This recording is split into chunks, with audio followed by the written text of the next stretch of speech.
Après l'échec du coup d'État du régiment de sécurité présidentielle RSP, le calme semble revenu dans les rues de Ouagadougou.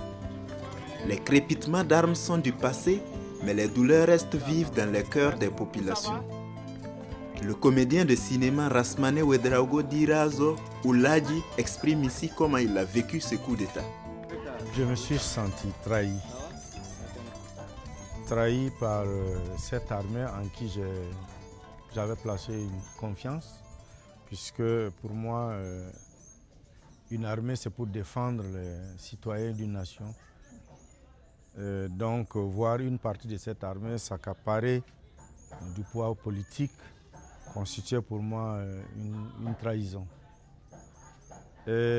Une trahison et une forfaiture, parce que nous étions engagés dans un processus d'élection pour la mise en place d'un gouvernement civil et on avait espoir en cette démarche. Si vous reprenez l'histoire du Burkina Faso, elle a été longtemps jalonnée par des soubresauts militaro-politiques. Et pour une fois qu'on allait rentrer dans un cadre légal, civil, voilà que des enfants de ce pays-là, des enfants entre guillemets, se permettent ça. Je me suis retrouvé parfois dans la rue avec des jeunes qui ont l'âge de mes enfants ou de mes petits-enfants. Je n'ai plus la force pour me battre, mais ma présence pouvait, et je le pense, pouvait constituer une sorte de levain pour les amener à aller de l'avant. J'ai fait beaucoup un travail de relais d'information. La situation géographique de ma maison me permettait d'avoir une certaine vue sur des événements, donc de pouvoir les relater. Et j'avais aussi des amis de par le monde, à travers le Burkina Faso, qui m'informaient de certaines choses, donc je les relayais. Et vous avez peut-être aussi dû remarquer sur le net que j'ai posté un bout de film qui montrait un peu la férocité des putschistes.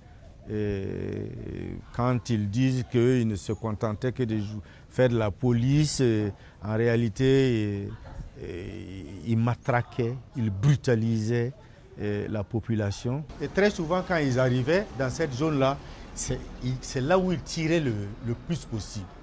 C'est là vraiment qu'ils s'adonnaient à cœur joie pour nous fatiguer.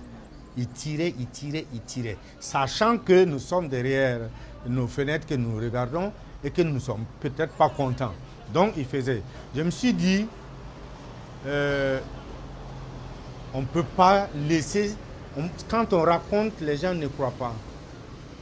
Et je me rappelle aussi d'autres images que j'ai vues sur le net qui font témoignage des choses qui se sont passées. Et tout de suite, ma conscience d'homme de cinéma a pris le dessus. Je me suis dit, bon, je dois témoigner de ce que je vais dire plus tard.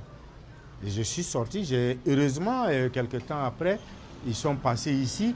Il y a des jeunes qui étaient assis juste là, qui n'étaient même pas impliqués dans les courses-poursuites.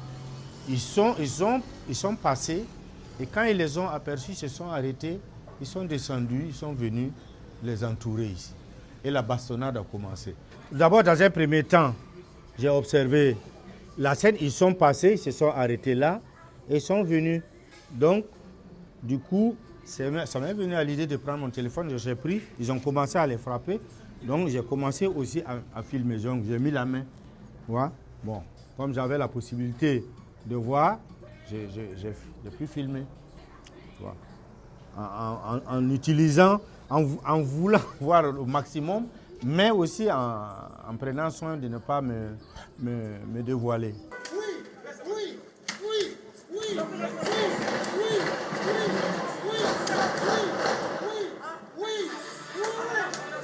les ont frappés au point même de se fatiguer, de les frapper. Ils changeaient de main parce que la main droite est fatiguée, ils changent avec la main gauche, mais jusqu'à épuisement, quoi. Je dis, bon, ça sera au moins une preuve que contre tout ce qui les avance, qui ne font que de la simple police, or ils sont en train de brutaliser la population. Je l'ai fait et immédiatement, je l'ai balancé sur le net. J'accepte de supporter les conséquences. Ce serait aussi ma contribution à cette lutte-là. Je ne vais plus me cacher. C'est moi qui l'ai envoyé et j'en assume la portée. C'est inadmissible. Il se fatigue, il revient. Là, il enlève son ceinturon pour faire plus mal. Regarde. Il y a 1, 2, 3, 4, 5, 6. Il y a un 6, il y a un 7e qui va arriver. Je crois qu'il doit être celui qui les dirige. Voilà, et voilà. Lui, il ouvre la porte. Là, lui aussi, il va venir. Ils étaient... C'est inhumain, quoi. Ça, c'était quotidien, quoi. Tout le temps, ils sont sur cette rue-là. Tout le temps en train d'agresser. Tout le temps en train de tirer. C'est-à-dire, ils provoquaient eux-mêmes. Ils provoquent. Et j'aurais voulu que les anciens, les vieux comme moi, des hommes âgés comme moi sortent beaucoup plus. Parce que vous avez, si on fait la comptabilité, hein, le bilan des décès, ce n'est que des jeunes.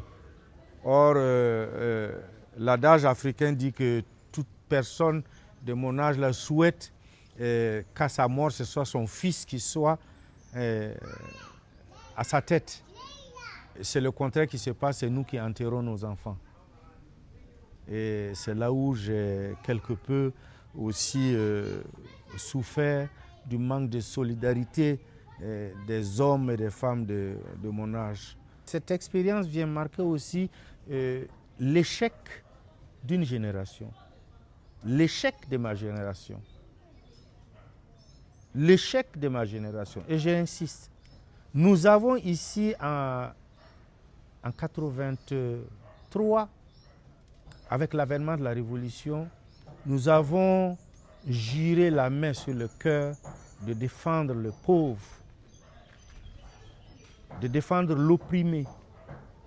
Et c'est parmi ceux-là qu'est née cette race de prédateurs qui maintenant a décidé de s'accaparer du tout. Et ça me fait mal. Ça me fait mal d'autant plus que le peuple burkinabé s'est saigné pour nous former, s'est saigné pour nous envoyer à l'école, s'est saigné et se saigne pour nous payer nos salaires chaque mois. Tout ce qu'on a pour lui dire merci, c'est de voler, c'est de prospérer dans la corruption, c'est de s'enfoncer dans la luxure. Ça, c'est inadmissible.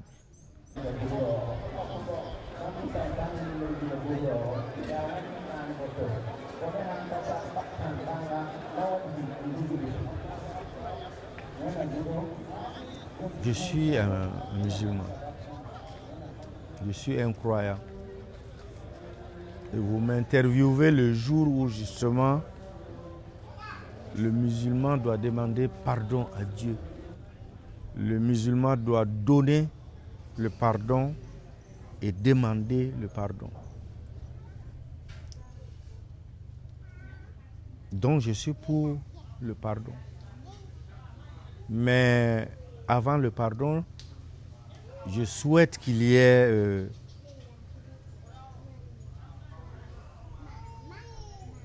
il faut qu'on sache ce qui s'est passé.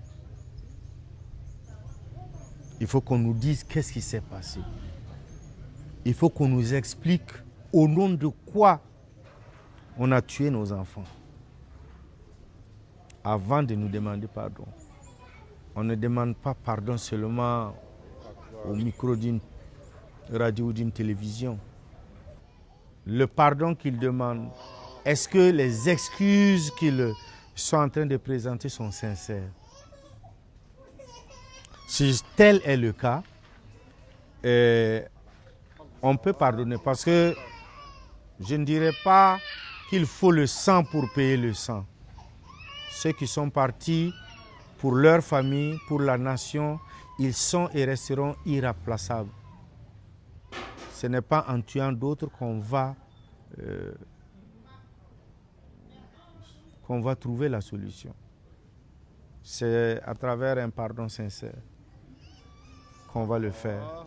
Donc, sans aller tout de suite au pardon, sachons d'abord ce qui s'est passé. Allons à la justice. S'il y en a qui doivent payer, qu'ils les payent. S'il y en a qui doivent être déshabillés, qu'ils soient déshabillés de l'armée. Mais ça ne peut pas rester comme ça.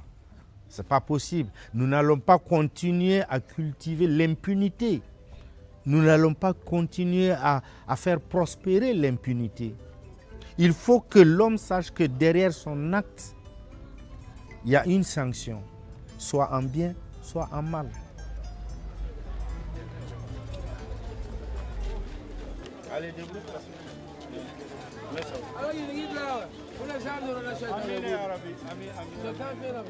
Nous sommes venus aujourd'hui prier dans un lieu inhabituel. Donc ça veut dire qu'il y a des événements qui nous ont contraints à le faire, notamment la tentative de putsch.